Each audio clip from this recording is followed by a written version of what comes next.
Ustad, ano nga pala, Ustad, may katanungan po ako. Ayan. Yung about sa ihi ng camel, Ustad. Totoo mo Mahilig ba ka yun sa na... ihi? Oo. Kasi kaya na, Ustad, topic natin yung tahara at sala. Oo. Di ba, kasama din sa karumihan, yung ihi, di ba, Ustad, sa najis ba yun, Ustad? Najis. Portal yun. Parang absir. Najis portal. Ano yun? Sige. Najis. Najis. Ang tanong ko, Ustad, narinig ko, nabasa ko yata, Ustad, yun na ang ihi daw ng camel ay gamot o pwedeng inumin, Ustad. Totoo ba yun, Ustad? Ko yun, narinig mo. Mahilig ka talaga makinig, no? Kasi gusto ko, Ustad, ng clarification, Ustad. Okay. So, bakit natin hindi subukan? Meron ba dito, Ustad? Actually, pero kung sakasakaling, susubukan mo yun. Ustad. Sakaling authentic yun. Try mo. Alhamdulillah. Bismillah. Anyway, totoo yun. So, kailangan subukan. Subukan ko talaga, Ustad. Kasi actually, Ustad, may nakakausap akong brother, talagang sinubukan niya talaga. So, ano nangyari sa kanya? Yung lasa daw, medyo maano siya, pero hindi kagaya ng ihi natin. Hindi, ano talaga siya, yung iba ang lasa niya, talagang kaya siyang, Ganito po yan. kaya siyang inumin talaga. Ang bagay na yan ay matatagpuan sa authentic hadith. Mayroong kwento yan. Bakit sinasabi na ito ay pinahintulutan? Kasi sa panahon ng Propeta Sallam, may mga grupo ng mga tao na ang tawag sa kanila is Oraniyun. Yan. Oraniyun. Sila yung mga grupo ng caravan, manlalakbay, mula sa isang lugar, kung di ako nagkamali part, sila galing ng Yemen o anumang, basta Allah wa alam, saan galing. Shams. Tapos, dumaan sila ng Madina. Madina. Tapos, nung pagdaan nila ng Madina, Munawwara, actually, nag-Muslim sila. Mashallah. Okay. Tapos, nung dumaan sila ng Madina, nagkasakit sila, matinding sakit. Parang hindi maintindihan na nagkalagnat sila. Tapos, kung ano-ano yung mga naramdaman nila. At ito ay nakarating kay Propeta Muhammad sallallahu alaihi wasallam. Anong ginawa ng Propeta sallam? Inutusan ang ilan sa kanyang mga sahaba na painumin sila ng ihi ng kamilyo at saka ng Gatas. Okay? Hindi single lang ng ihi ng kamilyo. Kundi kasama yung gatas. Kaya sabi ng mga optiba, sabi ng mga doktor, mga dalubhasa na hindi siya kung kami ihi lang. Kailangan merong kasamang gatas. You know? At sabi pa ng mga, kumbaga, sabi pa ng sabihin natin, sabi pa ng sa ibang mga dalubhasa din na hindi sa lahat ng tinatawag na sakit. Kundi specific na sakit lamang. Kaya nga walang statement ng Propeta Sallam na ito ay nagpapagamot sa lahat ng sakit. Hindi katulad ng black seeds. Hindi katulad ng honey, di ba? Okay? Kaya nga sabi ng mga tinatawag ay specific na sakit lamang, which is may kaugnayan related doon sa kung ano yung nasa kwento. Malinaw? Okay. Basta parang lagnat na kulera o ano mang katulad nito. So yun. So yung natin yan sa mga, which is mga doktor na nakakaalam. Pero anyway, back to the business, yung kwento. Kaya ang ginawa nila, uminom sila. Then ito ay advice ng Propeta Sallam. Kaya naman, anong nangyari sa kanila ay tasaho, tapos bagus ay samino, sabihin na pabuti yung kanilang katawan, bumalik yung normal na naramdaman nila at nilang yan na tumaba pa sila. Diba? Tumaba pa sila. Pero alam mo ba kung ano ang nakakamangha sa kwento na ito? Hindi ko alam, Ustad. Hindi nyo alam? Hindi ba? Alamin nyo. Alamin nyo, Ustad. Kasi after na nangyari sa kanila yun, mga talipandas. Si Pantas? Talipandas, ibig sabihin, mga walang utang na loob. Walang hiyaw. Kasi bakit? Anong ginawa nila? Nagmurtad sila. Nag-apostate. Tumaliko sila sa Islam. Tapos, nagnakaw pa sila ng kamilyo. Okay, nagnakaw sila ng kamilyo. Tumakas sila sa Madina. After na makarecover sa sakit, at sila ay nagmurtad. Minsan bumaliktad sa Islam o kaya tumaliko sa Islam. Subalit, nung laman professor, hinabol sila at sila ay pinarusahan ng kamatayan. You know? Pero sa tinatawag na Ustad, yung doon papasok yung batayan na yan, na pag may nagmurtad. Of course, yan isang authority man yan. Hindi walang sino man ang pwedeng mag-declare ng ganung bagay, kundi ang authority. Of course, sa Panginoon Salam, authorized ang Propeta Muhammad Salam. You know? So, sa bagay na ganun, ay yun yung, pero ang punto dito, yung tinatawag na tanong mo. Tungkol doon sa ano. Pag-ihi ng... At actually, mayroong remark si Ibn Sina.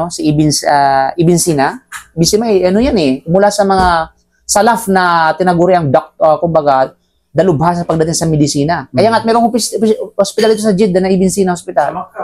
Sa Makkah, mayroon ba din ba? Mashallah. Kasi yung ano ng medicine, the father of medicine. Si Ibn Sina. Kaya kung may mga European, mga Western yan, bago na meron na tayong nauna. Pagdating sa mga mathematics, sa mga agham, sa mga science, Muslim yung malaking contribution. Sa bagay na yun, mga kapatid. Kahit nga daw sa paliparan. Iniram lang nilang, iniram lang ng mga Western at saka ng iba pa. At saka ng European, at ano pa. Pinangkin lang nila. Pero ang nauna talaga niya, malaking contribution ng mga Muslim. Muslim, Algebra, sa Algiers, di ba? Anyway, so yun. Kaya nga sabi ni Ibn Sina, ang pinaka the best na, kumbaga, na medisina sa pamamagitan ng ihi at sa gatas sa kamilyo, yung Arab camel na pinangalan ng Najib. Okay, Najib. Okay? Pangalan ng ano siya, parang kategory siya ng kamilyo ng mga Arab.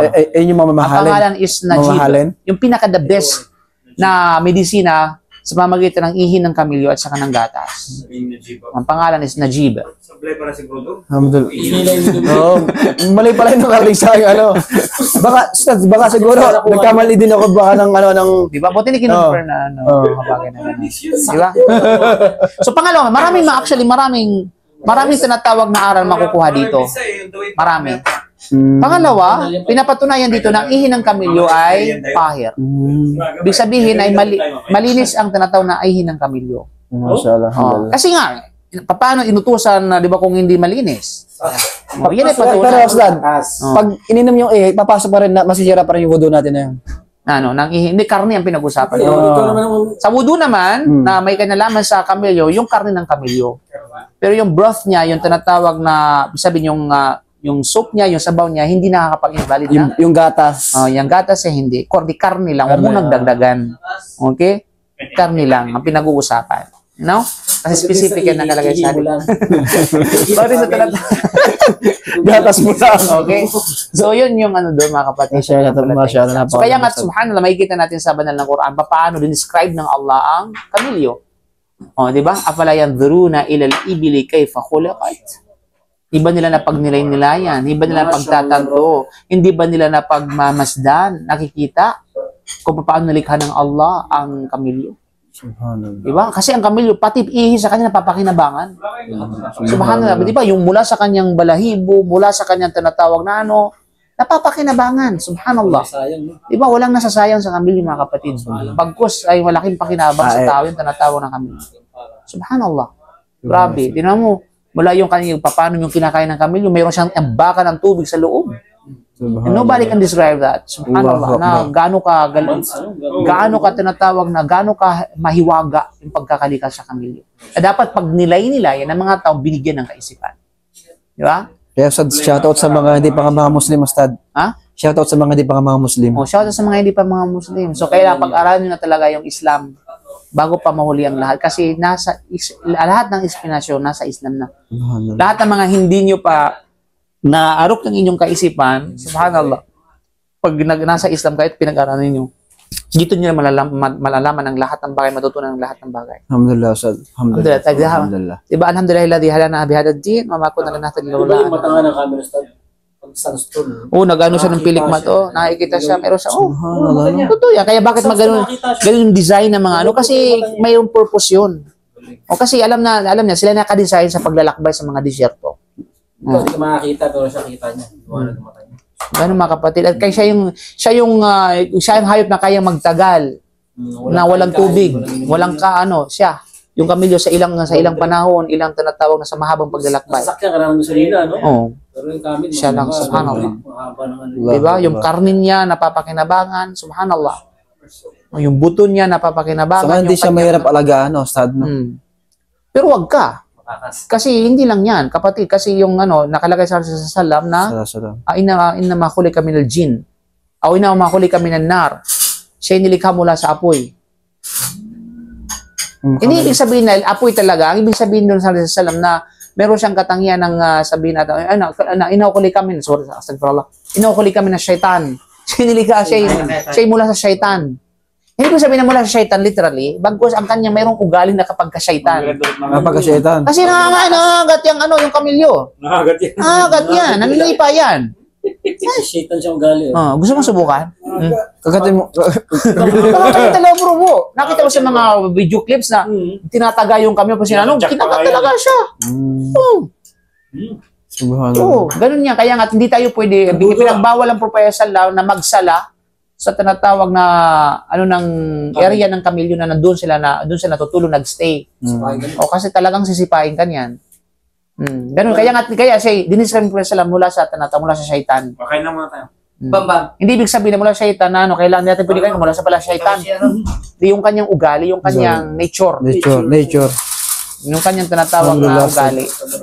So mga kapatid, maraming salamat. Hope na meron kayo natutunan sa bagay. Alhamdulillah, Ustad, sa kalong Ustad. Para kalong fit. Assalamualaikum warahmatullahi wabarakatuh. Mashallah.